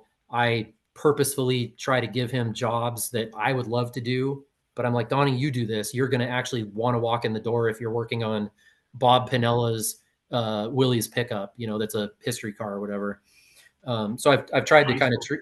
Donnie's an old BMXer. He rode for free agent. Yeah. Exactly. Yep. And also Donnie, so Donnie, speaking of Donnie, both his dad was the track photographer at Fremont at Balin's, and ran the photo booth there. He posts some really cool historic pictures every once in a while. Oh, stuff. Yeah. I wish he'd do more. Donnie has 2 kids. He's got bigger things on his mind these days, but he has his dad's photo collection. But we relate in a lot of ways because we got into this because our dads were into hot rodding. Our dads are both photographers, into drag racing. A lot of parallels and commonalities. And he's just an awesome fabricator. And then, but subsequently, all the guys who've come to work here, they're good people. We get along. for the most How many, part. how many employees do you have now? There are, I think I have six guys working here. And then also Joe DiBattista, who I hired as an office manager, who just, runs the day to day, answers the phones, buys all the parts, talks to all the customers, deals with, parts requests from the guys. He gives good hugs too. And he gives a mean hug, a really good hug. Yeah. He's soft and squishy. I won't high five you, but I'll hug you. So yeah. That was one of the best decisions I've made. I really got to the point when I was so burned out. Roy is really good at dealing with customers. I think he likes it. And he's a micromanager. Goes over all the bills. I hate it. I want to be out working on the car. And I was sitting behind the desk for like 40 hours a week, just answering phones, doing all the billing. The guys would be asking questions every 5 seconds, have parts orders. Then a customer would walk in, and I just wasn't being able to work in the shop, and it really was driving me nuts. And so I just made the decision to hire Joe to do that so that I could go back in the shop and work. And it's honestly saved my whole career. I think my enthusiasm for doing this. So Joe working in the office he loves going to shows. He loves talking to people. He loves stupid questions. The stupider the questions somebody asks him at a show, the happier. I'll come up with some real good stupid ones for the next time I see you. Yeah. we have contests sometimes. At the end of a show, we'll have a beer and talk about have a competition. The dumbest thing somebody said to us. Well, Tim says, yeah. Most of them were from Tim. Oddly enough, It's doing my job. You're never gonna believe what this idiot said to me. Yeah. All right. So as we start to wrap this up, wait, we got a couple things to talk about here. I want to ask my question. I want to talk about his personal cars. Okay, go ahead. He has a Rivy, Carrie. Okay, Purple go ahead. Rivy. Okay, go ahead. So let's talk about the Rivy. Yep. And how it got painted and what you did for your dad. You did the 4-door for him there. Yeah. So the Riv is a very special, sentimental car for me. I bought it and decided to build it because I wanted my wife to actually come on, hot rod road trips with me. His wife's the best part of him. His wife is super awesome. That's what everybody says about you too. Yeah, right. Yeah. most Tim and I are smart enough to know it's true. Yeah. So, but I put air conditioning in it, and it's a 60s, land yacht, so it's comfortable. There's plenty of space. But I wanted to build it as a Bellflower early, 60s custom car. And so I bought it sight unseen from Arizona, and I bought it because I could tell it was rust free, and that was like all I really cared about. But it was one of those deals where it was white, and the paint was shitty, but it was like okay to drive. And I, being the person that we all are, ended up just one thing after another, tearing the entire car apart and starting over. And so when I got to the point where I was like, I'm never gonna, now I've taken it too far apart to ever get it back together with the amount of time I have. My dad had bought a 33 4-door sedan that he was also building for his wife, for my mom, as a road cruiser car, plenty of space, 4 doors. And my mom was a big fan of 33 Model 40s, 33, 34 Fords. So my dad and I kind of came up with a deal that I would take his car here and do the fabrication that he didn't want to do. I built the whole chassis for him here. We mocked everything up, basically did all the fabrication on the car. My dad did the body and paint on my Riv. So I went down, dropped off my Riv, picked up his 33, brought it here. We did that. He did the Riv, and then I swapped them. And my dad ended up taking the 33 apart and painting everything and assembling it all himself down in LA. And But I mean, you lost your dad in an unfortunate too soon in a drag race accident. But was it the summer before or 2 summers before you guys both took those cars and drove all the way out to the Gathering of the Rock together? yeah, so I will say, not to bum everybody out, but this actually is the anniversary of the day my dad died, August 19th, Well, 3 years. Yeah. Yeah. So the best, again, I should start telling you all the unlucky stories I've had in my life because I just sound like I've been born with a rabbit's foot up my ass. But I think we can always do a part 2 of this too. Yeah, okay. But this is the serendipity, the luck that I am really, really grateful for. I finished putting the Riv together with help from, after my dad painted it and we brought it up here, Joe Campani and Ryan Campy, who works for Joe Campani. Campani paints all the nice stuff that we built, the cars that we build here. Ryan Campy cut and rubbed the whole car for me. I paid him, but he did it after hours, and Joe helped finish and touch up some of the paint and stuff. Daryl Hollenbeck did. So that car was a deal car. I did a lot of work on Daryl's 32 that won AMDR after Corey Tolbert did a lot of the fabrication on it. Daryl painted it, and then we assembled it here in my shop and did some of the final work on it.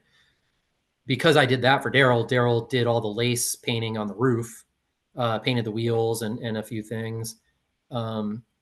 And my dad painted the car. So, it's sentimental for multiple reasons, but we ended up, he finished his 33 and I finished my Riv. I finished my Riv like a month before we drove all the way out to Oklahoma for the Gathering at the Rock. And so my wife and I drove my Riv, and my mom and dad drove the 33, and we took our time, took a whole week driving out there and made a bunch of stops along the way, all the way there, and drove all the way home. So to have, and that was, shortly before he died. So to be able to have that as not planning it. So it wasn't like he was sick and it was like, oh, we got to squeeze one more trip in. So everybody was healthy and good, and not knowing how amazing that trip was at the time. No, 100% wasn't. Yeah, not thinking of it at the time, but looking back in retrospect, just such a cool experience to have. My dad, was very much a like just learn by watching me. He wasn't like a, hey kid, come and help me in the garage, unless he needed me to push the brake pedal to bleed the brakes or something. So this car, I did a little bit of work on his 32, but really not much. Him letting me build, do a lot of the fab on the 33 was a big deal, and really fun for me to actually be. He finally. I still don't think my dad would trust me to do that on his car. I don't think my dad. Oh, you did the 57. I did, but he complained about a few things. Yeah. Oh, my dad, he complained a lot. let's not be. Yeah. This wasn't just. Yeah. So as you mentioned, your dad.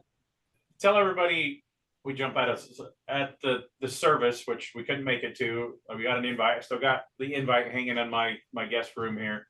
What did the shirt say that you wore of your dad's memorial? Yeah, so I wore a shirt that said, "Was my dad a dick to you?" And that is because my dad was a dick to some people. And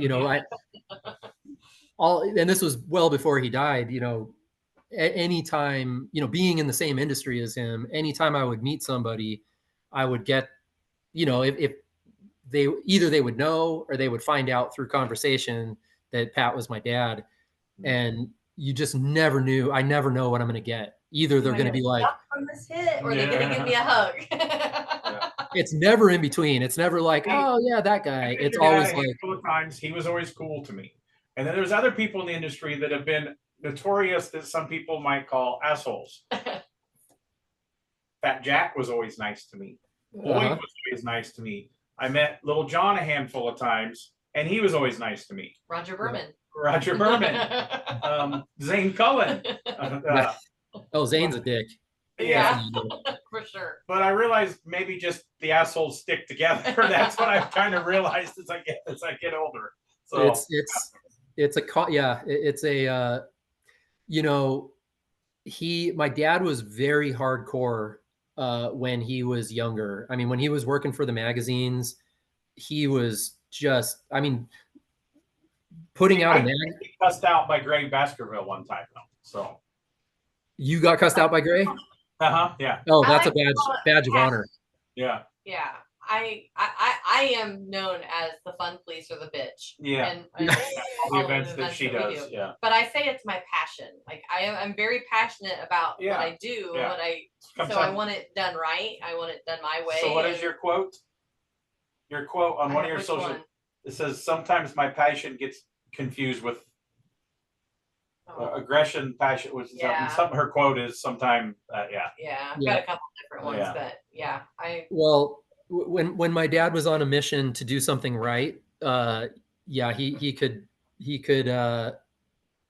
he was less than understanding of other people's feelings. Sometimes I'll put it that way. But he mellowed. I'm by my dad's that way too. If you offend somebody, that means, hey, I don't need to waste my time trying to be friendly with this, because humans are not made to everybody to be friends. This is true. The thing with my dad though is that he just, he if he was stressed out and something was going wrong, he just wouldn't hide how he felt about it. And if you walked up to him at the wrong time, he would not sugarcoat. I mean, he would just be in the mood he was in. So you could walk up to him one time and he would literally be an asshole. And then the next time, the nicest person, he'd talk to you for 2 hours straight about your kid's basketball or whatever, I mean, so it really just mattered kind of when you caught him, I think. And if you only caught him once and he was in a bad mood, then you just would have thought he was a complete asshole. So my mom, people joke with me that I fortunately inherited some of my mom's diplomacy. So hopefully I'm a little bit better mix of the two of them. Well, so that's the thing with Tim, and God bless his mother because she's not here anymore. But she was into horses, and when things weren't going right, she'd lose her crap. Would she ever? Yeah. So Tim got it on both sides. But she sang in church every Sunday. Yeah. Okay. Let's talk about a couple other cars here, because Carrie's one. There's another one on the wall. Bedtime. You got two good guys hot rod of the years, and one of the most striking to some offensive cars that you finished the first hot rod of the year winner, or the one that you brought out to Nashville for the first time. Talk about that Kobe's Coupe a little bit.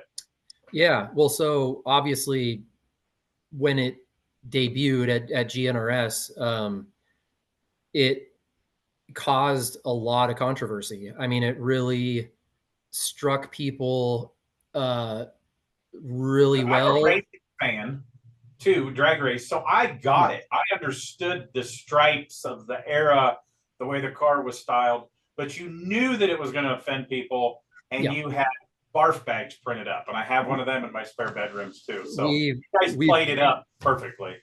Well, I knew that it was going to be a risk to build, and I honestly was worried about my reputation of the shop during that first GNRS, because what a lot of people don't know or haven't seen, I mean, some people do, but there were on the ham, and like there were blogs of people just ripping the car a new asshole, saying how ugly it is. I haven't been on the ham in 15 years. So. Me neither. I don't go on the ham either. But I mean, there was a lot of negativity about it, and not everybody saw all of that. Like it or hate it, they were talking about it. Yeah, right. Well, Kobe just wanted people to talk about it and was very happy to have them talk shit about it. Or his van shook people up too when it was debuted. Yeah, a little less hate, but it definitely shook things up. But, you know, for me, it was like, oh man, this is my shop, my reputation. But what happened immediately was that John McGann from Hot Rod Magazine saw the car at GNRS and beelined it to me and was like, I want this in Hot Rod Magazine. And I was just like, awesome. That's fantastic. You're hoping it's not. Did you ask him, is this an article on what not to do in Hot Rod Magazine? Because, might have been a smear campaign. Yeah. But, you know, he put it on the cover of the Dare to Be Different, you know, series that he took from the past and kind of, and has done multiple times since. And then it won Hot Rod of the Year with the Good Guys. And I give Good Guys props. Allegedly, every once in a while, I get a vote in this stuff because I do a lot of work with Good Guys, and I didn't know where they were going with that. You got the 5, and that told them allegedly at a meeting that you can do the right thing here, whether they listen to me or not. And this car is going to be remembered in history for many generations, either because people loved it or because it was too striking for them. And they could have took the easy way out and not pick that year. Any one of those 5 cars could have won Hot Rod of the Year, and it would have been fine. Tough year. Crazy. And most of you guys were buddies too, so that was even cooler. Yep. And but my hat's off to Good Guys that they didn't take the safe route, that they picked that car. I mean, it's very a hot deserving. rod. Yeah, very deserving. And I'm proud of the car. I'm even happier about the relationship that I gained with Kobe. Mm-hmm. He's a super cool guy. Very, very, very good guy. We become friends, and it takes a special guy like that, not only because he's super rad, but he's an artist for a living. He does like movie posters and all that stuff for Hollywood. And he's an artist. That's why he has that. Not every car owner that you've had at your shop could say, I want to build that car, and he is the guy that could build that car. Yeah. Well, and that, so when I agreed to do the car for him, I took it on knowing, I went on my own because I want to be creative myself and have the creative input on how the cars get built. That's literally why I do this. And I knew going into it that Kobe was going to be very opinionated. He had the plan for the car. He had started the car, elsewhere, and brought it to me after it was kind of stalled out. But, I had to just acknowledge that, okay, I'm not going to be able to steer this car in the direction I want. He wants to put stripes on it from the very beginning. So it's not like I can, I have myself to blame. I went into it knowing that. But we just worked pretty well together. We took the concept that he had and he let me push him in a certain direction with it. And we just worked really well together. It's not something, I've said this before, and I would say this to Kobe, he knows this. It's not something I would have built given my own. I would never paint a 34 Ford that way on my own. But I was happy to do it for him. And I was very understanding of what he wanted to say, the statement he was making. And that was. That body came close to me, right? That body. Didn't that body come from Mike Wolf? Yes, it did. Yeah. The second. Yeah. Yeah. The story of that car coming together, I think I've told this before, and it's a long one, but what his goal was to make a rolling piece of art that was making a statement. And the statement really was that, cars were all kind of the same organic colors, kind of boring. The AMBR winners from the past however many years, like a lot of them just weren't really. They're beautiful. The craftsmanship was great, but they were kind of boring in a way. I don't want to say that somebody else's vision of what a car should look like is boring, but he was really trying to shake things up, make a car that was colorful, that was a cartoon, that was badass, that was visceral, all those things. And I think that he did everything he set out to do, which was, oh, sorry, I don't know if you can hear I forgot to turn the compressor off. he did all, what he set out to do. It's not the car that I would say that I want my shop to be known for. And unfortunately, I think with a lot of people, that's probably the case, because I don't know if, a lot of people probably learned about my shop because they saw that car. So hopefully they'll look at what I've done in the past and continue to see what we do in the future.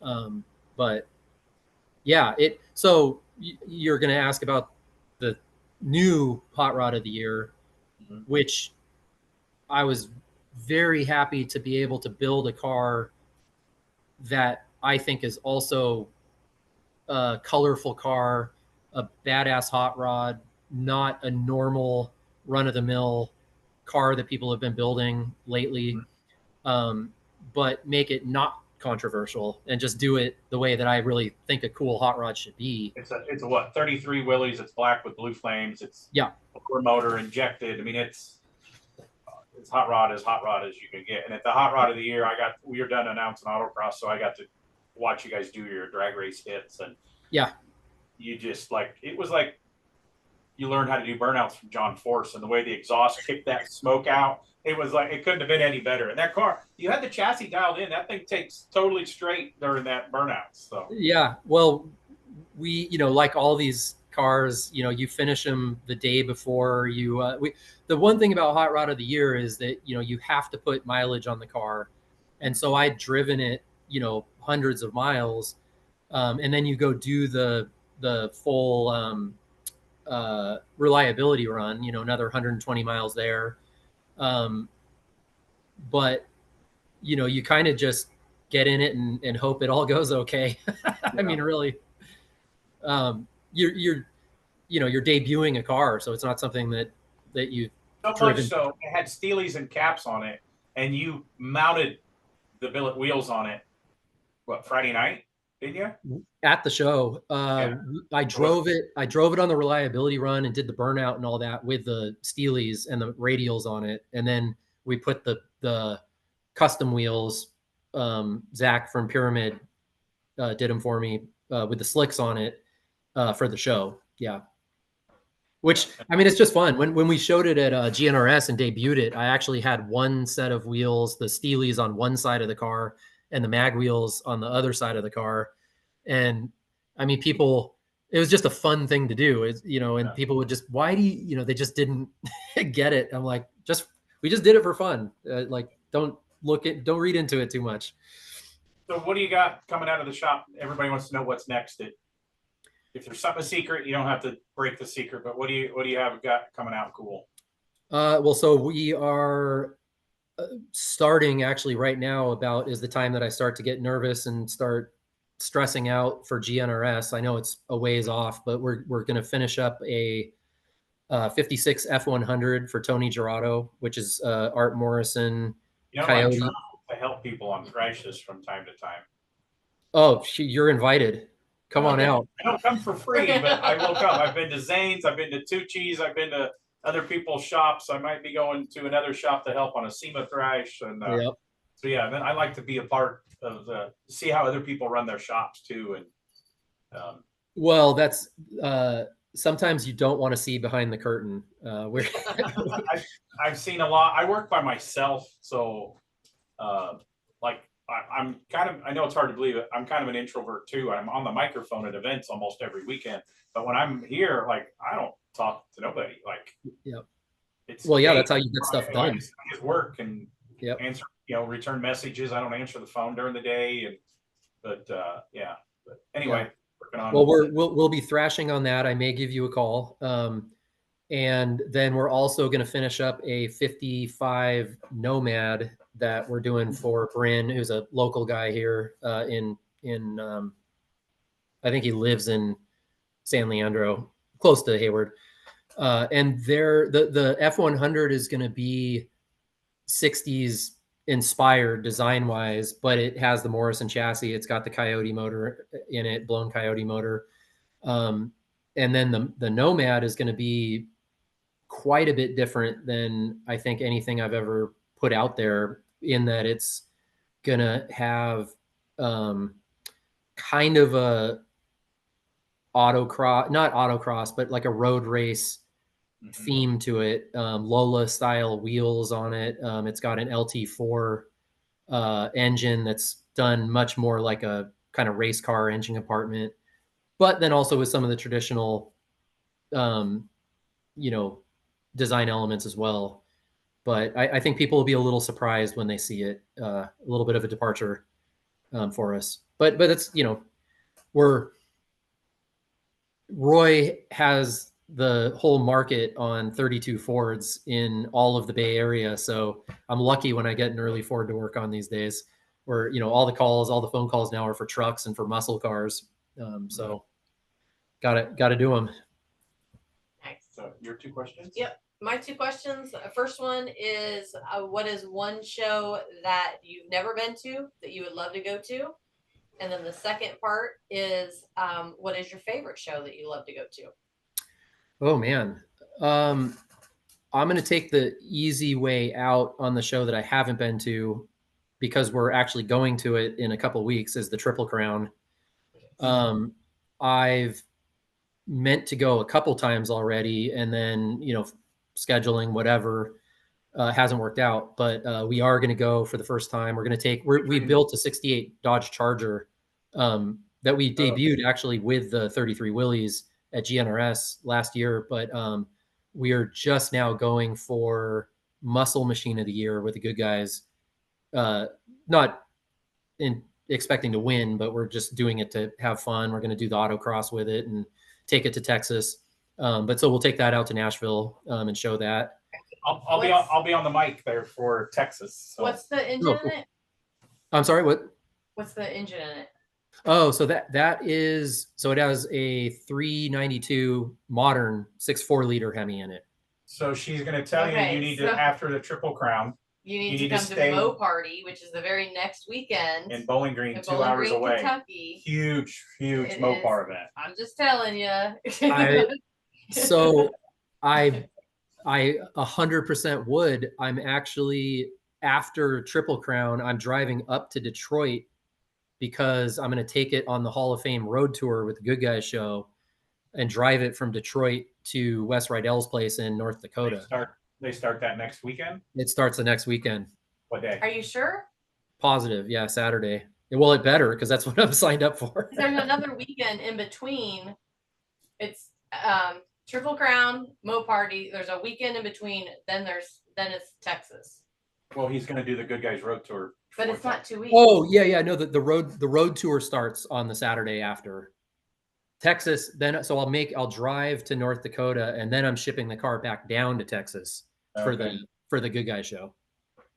Yeah. Because so they start the Saturday at Mo Party and do the week that we don't have an event. So it doesn't end at Texas? No. Rydell's. Wes wanted, it was going to be something different, and Wes wanted him to end at his place. That's just dumb. Because this should be at Mo Party. Yeah. Which is the next weekend in Bowling Green, Kentucky. Well, will there be a Mo Party next year? Yeah, there will be. Yeah. Okay, Carl will still be around. We'll do it. So Carrie just posted the video they're doing with the Vice Grip Garage guy. I don't know if you know who he is, big YouTube guy, but he does like the Cletus McFarland, the Crown Vic races. You don't know. Zane has no idea either. But they're doing a Dodge minivan race, and unfortunately, I have no say in this household. Carrie got her driving suit today. She's like, people are such fans of this Vice Grip Garage guy, Derek, that people have been giving Dodge minivans, and we've picked up too. She did an event. She helped run the Roadkill drag race on Woodwork 2 weeks ago. For Dodge. Yep. Picked up a free rusty Dodge minivan by the airport in Detroit, did the event, and drove it. A free Dodge minivan. 8.5 hours home. By herself. Just had to put fluids in it. Yeah. So it was awesome. But yeah, they have all kinds of stuff. Huge swap meet, big car show. So next year. We have, let me just tell you, because it's like we've got so much going on with it. We have a Dodge monster truck that's going, 2 of them are going down the drag strip. One of them is going to attempt to set the world record for the fastest ET and the fastest speed 8th mile on a drag strip, which is insane. How fast does a monster truck do the 8th mile in? Well, no, yeah, he's going it's quarter mile. He's got to go. No, I think he has to go an 8. I think it's an 8 as a record. I know it's right around 100 mile an hour. It's, yeah, right at 100 mile an hour. At an 8th mile? Oh wow. Yeah. Thanks. Okay. Yeah. And then we have the Vandemonium race that's going on. We have a mullet contest. Real and fake. You can wear a wig. So Yeah. age categories. This event is like, it is definitely not a good guy's show. It is Right. a mo party, okay? Like Yeah. it's so much fun. We have car club games. Yeah. We have the car show. We have autocross. We do an autocross academy to teach people how to autocross. Dodge thrill We do rides. Dodge thrill rides. We have drag racing. And big car Oh. show. Swap meet. A huge swap meet. I'm gonna amend my former answer then, and I'm gonna say the show that my favorite show that I haven't been to is the Mo Party. There you go. There you go. Talking about coming to Triple Crown, if you're on the way out, I'm 50 minutes from the venue if you have anything to happen on the way out. So. And Good I to live in know. Bowling Green that month. So on your way up north. Yeah, she'll be in Bowling. Yep. If you need anything. All there. right. Yeah, So yeah. what's your favorite event that you go to? Well, so I'm going to do a two-parter. I'm gonna say that Grand National Roadster Show is Say that. industry-wise we base our calendar on it. Mm-hmm. It has the best cars all in one place. It's where we want to debut our cars for the most part. And I just, I see people at all the shows, but partying in the bar at the Sheraton every year with, all the guys that you see there only once a year, I think is probably industry wise the funnest. Yeah. I like coming out and going to all the open houses, going to because if I don't have to set a car, last couple times it's just been in the invite building anyway. So I don't have to clean and set up as much, but going out and going to Marcel's and going to all the shop tours and stuff I just enjoyed that. Every year, buddies are talking about renting a house. She goes, "You're going again?" It's like, yeah, if I can afford it, I want to go every year. So yeah, well, there's I mean, it's LA. There's just so many shops, so many people already there, and so many people come from across, all across the country. So what you guys take for granted out there in California a little bit, but I don't think you do because you're a history nerd. But I was a Midwest farm kid, like no money, and to even think that I was ever going to go to California was out of my mind. But we did that Royal Purple panel truck, and a buddy bought it in Houston. Then it got invited for the truck and van display that year, and we drove it from Houston all the way out through ice and snow and all the weather, and then for 2 days we drove it around Southern California and shop hopped, and we went to like 15 different shops. And I was like, as a Midwest farm guy to drive, luckily with my buddy that bought the truck and allowed us to do this, we road trip together to Hot Rod Shop, Southern California, in a vehicle that I built, not just a rental car, was pretty awesome. That was always in debt for Noel to let being part of that. So, well, it's interesting, these days, I don't know that LA is any longer the epicenter. I mean, there's so many shops all across the country now. You go to a show and you see this like $1 million+ car that's just amazing, and it's some shop you've never even heard of before. And people are just coming out. Everybody's building stuff. There's shops everywhere. Coming all the way from Northern California to Tennessee to a NASCAR track for the Triple Crown. Yeah. Oh, the thing is, we do a road trip for FM3 as well. It's a charity event. We've done it twice or 3 times in the Nashville area. So just in the Nashville area alone, the private collections, the different stops and different shops and everything. That's just the driving area of Nashville is unreal. Yeah. Yeah. And as much as I dislike that, because I have to ship cars now all over the place and it costs a lot of money, but I really enjoy going to shows in other states. And, every show, every state has a different kind of feel and vibe to it. And, it, as much as I've taken for granted, LA stuff, it's fun to go, going to Nashville is fun. Going to Minnesota, going to Detroit, all these places. I guess I like traveling already. So Yeah. going to travel for something that I actually love and enjoy on top of it is, yeah, it's a lot of fun. So I think we interrupted you because you said that your favorite was a two-part. Yeah, you said the roaster show, and Well, so partially because of what I've already talked about earlier of doing the trip with my parents, the Gathering at the Rock is one of the most unique shows that I've ever been to, because of the venue. that's like the favorite answer of people that have been to that, and we have not been to that event yet. You got to go. I mean, it is in the middle of nowhere, but it's worth going. I'll just 2 years ago, we were a half hour away because I get to work some BMX announcing gigs, and we were in Tulsa, yeah. like 35 minutes away from where the hotel was, where the rock was. But I had to stay because I got hired. It's the BMX Hall of Fame induction weekend. This year, it's not the same weekend. But well, truth be known, we were being lazy because I don't think I'm going to make it to Triple Crown again this year. I needed to come. You're on a Triple Crown. You don't know you're gathering at a rock. I need to take the Chevelle before we sell the Chevelle, but I don't know if that's going to happen. Well, we're Jason and Buzz, Brandon, you know, they do a really good job. They curate the show. So it's, you know, not invite only, but you have to submit your car to get picked.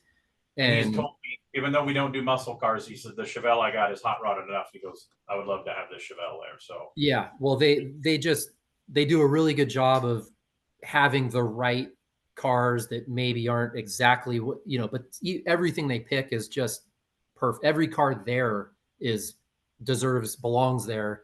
cool in its own way. All cars that you want to look at, you know.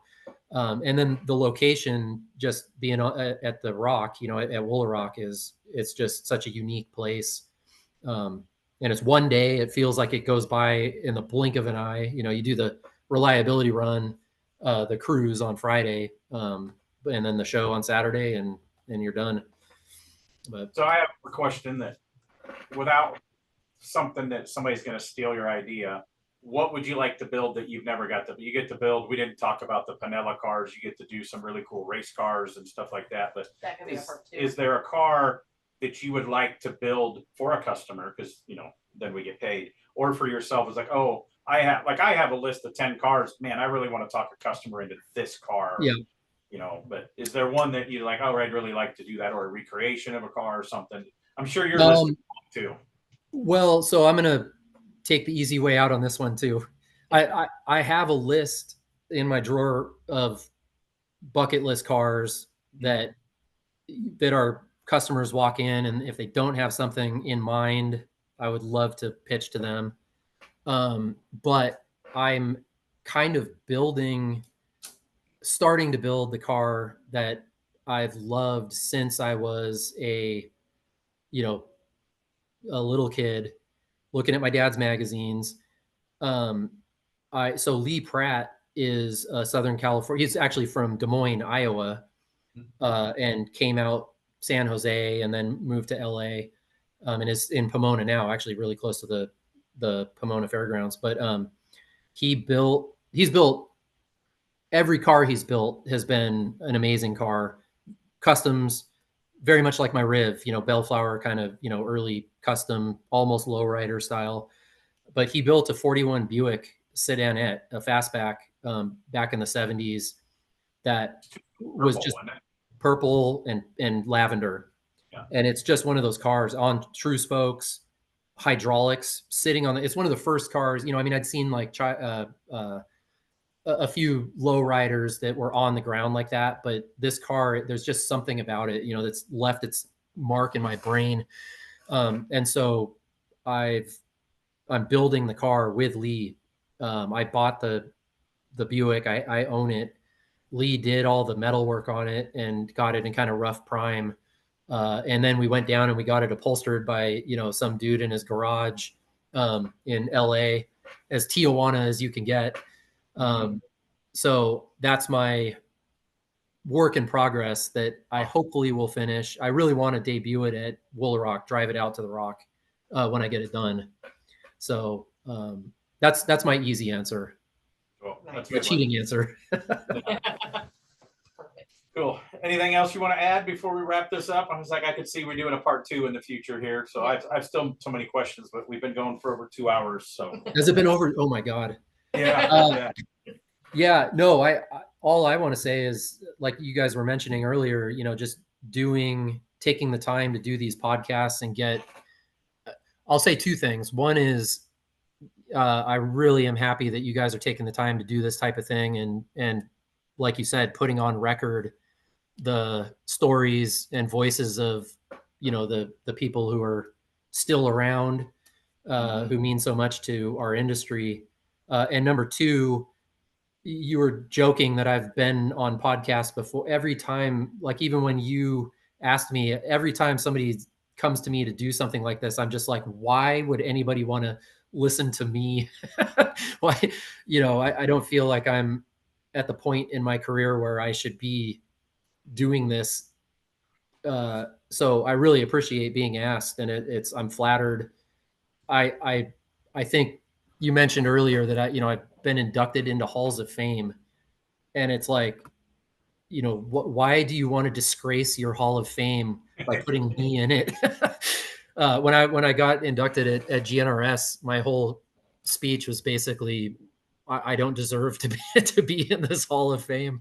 How many people did you call before me? Like, was I the only one that could be here tonight? Yeah, yeah. Exactly.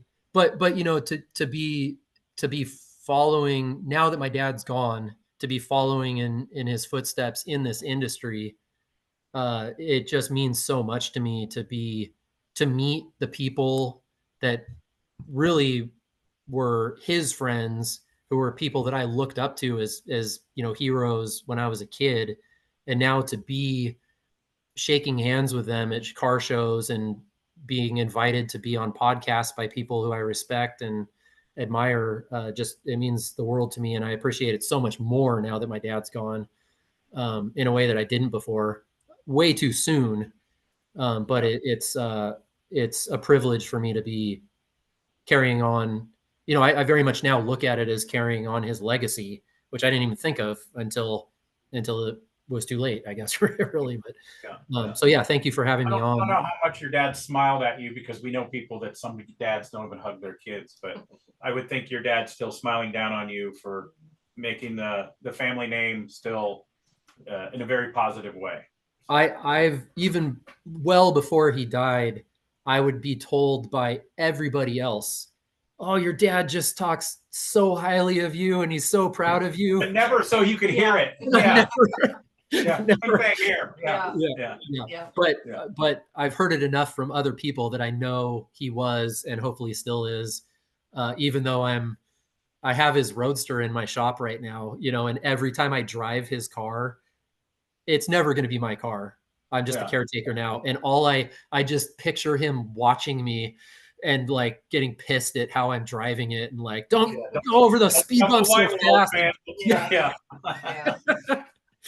So yeah, no, thank you guys. There's awesome. Nothing else that anybody took away from this podcast tonight. I think the biggest thing is take the trip, take the time. Tomorrow isn't promised, and you never know what next week's she's trying to get me out of the shop more. So both of you, make sure you're spending that time, taking the trips, doing the things that are going to make you happy today, because you never know what next week's going to bring. 100%. We picked being a small business owner, just in any industry, is an exercise in existentialism. I don't know what even to call it. It's, you know, so much work. We're really lucky that we get to do something that we love. But you know, it's really hard. You got to force yourself to go to shows for fun, take time off, take your wife somewhere that's not car related every once in a while. She likes the beach. I don't. I compromised. We went and seen a couple waterfalls this weekend. So that's awesome. That's great though. I mean, that's the thing. You know, the customers are great, and most of them are wonderful, but they're still customers. So, you know, you work in, you know, the midnight oils. They don't really appreciate the 100-hour weeks. Yeah, it's still. But I appreciate if they pay for the 100-hour weeks, if they can. Yeah. Some of them, even if they don't understand truly what goes into what we do, are appreciative in ways where you're just like, oh, thank you. They renew your enthusiasm for doing this. You're doing it for them as well as, for people. The customers who grind on you, who don't appreciate how much extra time you're already putting in, and then they want to grind you for less money. Those, I'm just like, oh my God, why?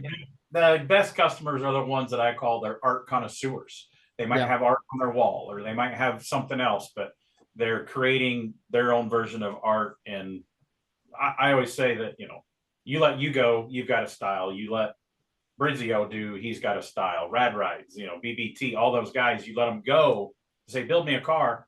They're all going to be bitching. But they're all going to be done. I wish the industry parts weren't expensive and we didn't have to pay for groceries, because I think it would be cool to give everybody maybe not a 32 Ford, but a 40 Ford or a 55 Chevy even. And that's the part two. We're going to talk about Brazil's 55 and what you did with that car. Yeah. Yep. And just do what you want. I mean, don't build a $5 million car or $1 million car. It's got to drive and just whatever. I would just love to see the exact same car from 20 different shops in the country, just with the same amount of time. Same amount of time. The same car. Yeah. And they have 6 months. Yeah. And somebody's putting an LS in it. Somebody's putting a small block in. Somebody's big meets like a car. Some are Pro Tour. I just like that everybody has their own style. That is an awesome idea. I'm 100% for it. And let's find some investors. We will do that with the money we make off the movie you're going to write. There you go. That's right. Okay. I promise I will fund this idea when my movie makes it big. Okay. Perfect. We have it recorded it. Well, tell everybody where they can find you on social media and your website. So South City Rod and Custom. We're at South City Rod and Custom on Instagram, southcityrodandcustom.com, our website, which hasn't been updated probably for 15 years. Yeah. Instagram really is, I think these days, it's a chore. I'm like, God, I gotta put something on Instagram, but I try to do a good job of it. A lot of people, I think, enjoy seeing kind of behind the scenes and that kind of stuff. So, or walk into the shop where our doors are always open. We get a lot of people who just, people come from Australia, from Japan, and just come in and. Never been by the shop. I've been to a lot of shops, but the next time I come out to Northern California, I'll have to, because Zane's talking about bringing me out for something. So maybe fly in early enough, we could detour and stop by your place. Or they can just take you out. You can help. Or I'll come when you bring me out for the thrash for the Roadster show. Yeah, that's right. Yeah, I do travel. So yeah. All right, perfect. Thank you so much for all of your time tonight. Yeah, we want to thank Bill Ganahl for being a guest on the Strange Motion Way podcast. Thanks, guys.